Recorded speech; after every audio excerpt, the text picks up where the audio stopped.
We're a mess. Okay, just being upfront. Just sum it up.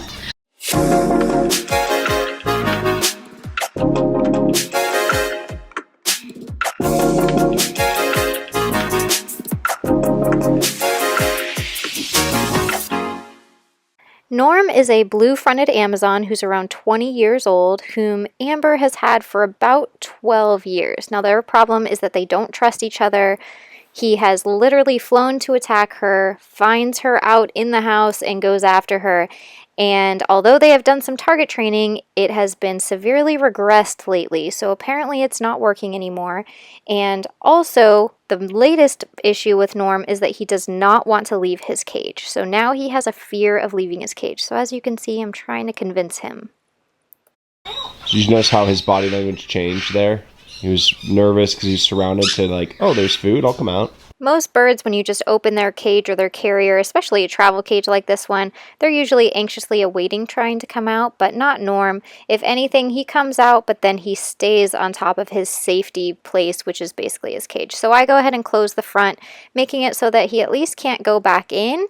I would like to keep him out because I want to eventually get him to willingly come off of his carrier and interact with me. So using some treats is how I originally got him out, but as you can see, he never even actually took the treat. But you can tell he's pretty happy and content up there. So 3 weeks ago he was targeting, but it regressed. Do you want to pick that back up? Usually with birds that once upon a time knew how to target, it will come back relatively quickly with them. So here I see if he just responds to the target all by itself, which he does not. So then I end up using a treat to kind of lure him to the end of the stick. So as he's reaching for the treat, I just kind of put the stick in the way.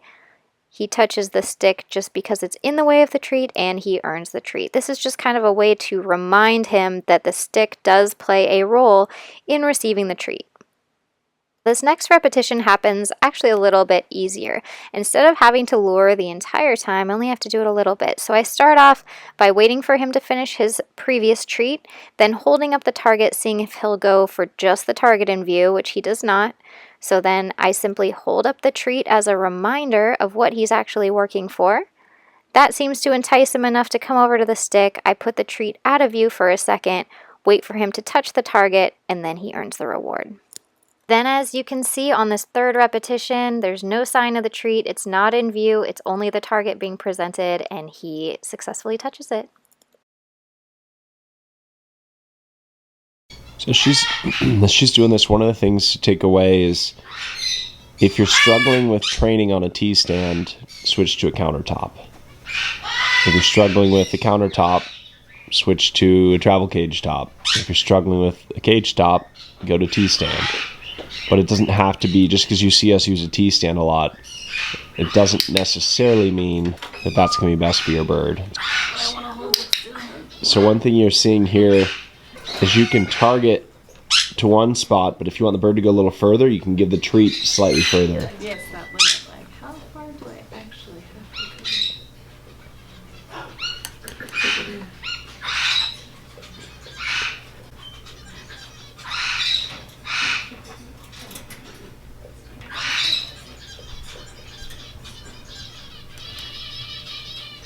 It's like she can get a target and then the treat's further.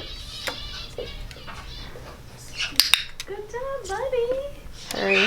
Alright, safety's gone. Thank you. Whew, 2 more.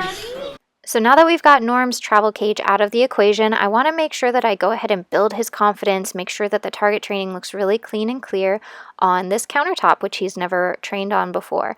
So he actually ends up being a lot more willing to interact, a lot more excited about the training, and way more enthusiastic without any sort of hesitation. So he just gets right in there and we have a successful session. So when you strip away the bird's comfort zone, you saw a huge difference in the willingness to train, right? Come here, bud. Is that aggressive, or could you tell? No, it's just enthusiastic.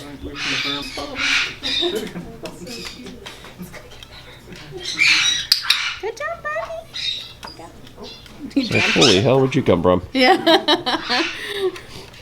All right, come here, bud. Show her one more example of you doing it. Because if you look at the end of our stick, there's little chompies out of the end. It's evidence. So it makes sense for saying that, yeah. So that's where you started to go. You started off great, and then it starts going there. Okay. Barely touches it. Like, this is a big deal.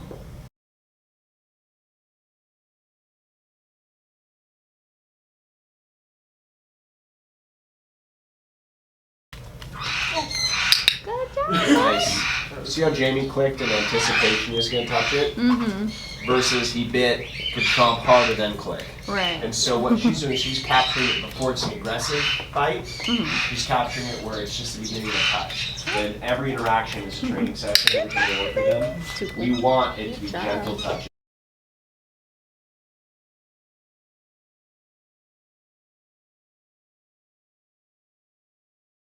So one of the things that Amber and Rusty have struggled with is getting him to train on a T-stand because he will not leave his cage at home. So this is something that I start working on using the same technique of targeting. I'm just simply targeting the bird. What this does is instead of asking the bird to go onto a T-stand, I'm not asking that. I'm simply asking to touch the end of a target, which he's very confident doing. So it's kind of a mental misdirection we use with animals. A lot of times when horses are scared to go into trailers, you simply use a target to target them in, and instead of asking them to go into a scary trailer, you're simply asking them to touch a target. Here I'm playing with being able to move the T-stand. So I just slide it across the ground a little bit. I wait for him to relax because he does go a little bit streamlined when I do it, and I click and reward.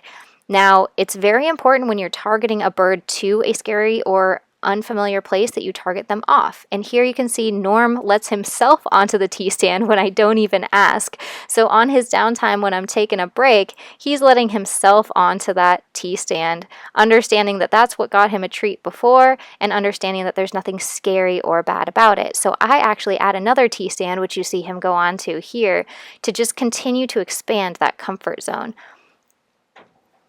Now the real test is bringing his travel carrier back into the picture and seeing if he will actually target back off of it. So I know that he'll probably rush to it as soon as I bring it back, but I want to see if he'll come down and see if I really have expanded his comfort zone or if it's all a facade because he doesn't have the option to go back into the carrier.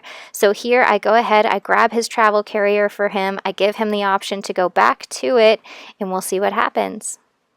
So I hope this is really clear from his body language and that you guys can see this, but the really cool thing is even though I bring the carrier back and he's immediately curious about it, I feel like from his body language of turning and looking at me first and then climbing up and looking at me, he's waiting for me to ask something of him or initiate some sort of training.